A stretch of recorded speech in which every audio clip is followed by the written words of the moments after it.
Hi everyone, welcome back to channel today. I'll show you how to get Onshape Free Student Account 2025, step by step. No installation, no crack.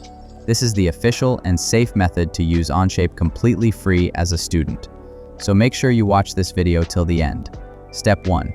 Go to official Onshape website. Open your browser and search for Onshape Student Account, or directly, link in description. This is the official Onshape education page. Step 2. Create free account. Fill in the required details. Your name, email address, use your school or personal email, country, and education level. Check the box to accept terms and click Create Account. Step 3. Select Student Plan. Once you're on the page, scroll down and click on Get Onshape for Students. Step 4. Verify email. Now open your email inbox.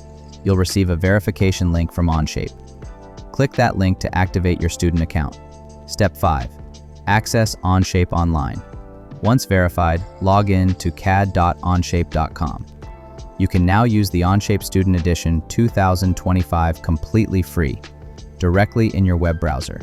No download, no installation, no license key required. That's it.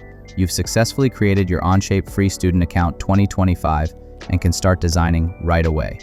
If this video helped you, don't forget to like, subscribe, and share for more software tutorials like this one. See you in the next video.